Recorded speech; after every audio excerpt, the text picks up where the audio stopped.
નમસ્કાર દર્શક મિત્રો, 2024ની લોકસભાની ચૂંટણીમાં 8 બેઠક એવી છે જેને કારણે ભારતીય જનતા પાર્ટીના ધબકારા વધી ગયા છે। તો આવનારી લોકસભાની ચૂંટણી 2024માં ભારતીય જનતા પાર્ટી ગુજરાતમાં એવો દાવો કરે છે કે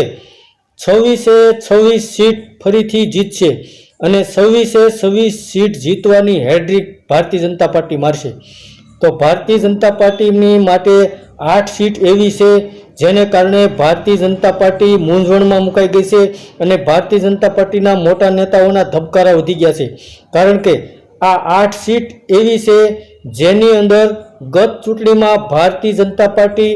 1 લાખ કરતાં ઓછા મતની લીડથી જીતી હતી, જેને કારણે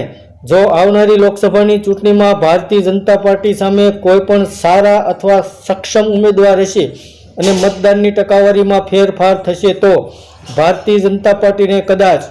આ 8 સીટ ગુમાવવાનો વારો પણ આવી શકે તેમ છે, જેને કારણે ભારતીય જનતા પાર્ટી મુશ્કેલીમાં છે। તો દર્શક મિત્રો, આપને એ 8 સીટો વિશે જણાવી દઈએ તો બનાસકાંઠાની સીટ છે સુરેન્દ્રનગર, રાજકોટ, અમરેલી, દાહોદ,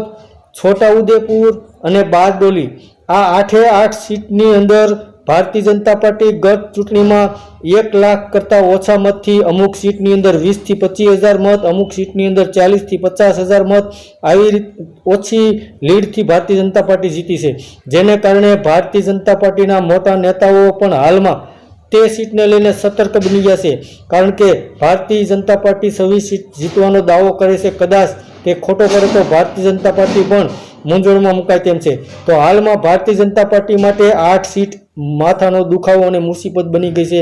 જેને કારણે ભારતીય જનતા પાર્ટીના મોટા નેતાઓ પણ મૂંઝવણમાં મુકાઈ ગયા છે અને ભારતીય જનતા પાર્ટીના ધબકારા આ 8 સીટને લીધે વધી રહ્યા છે।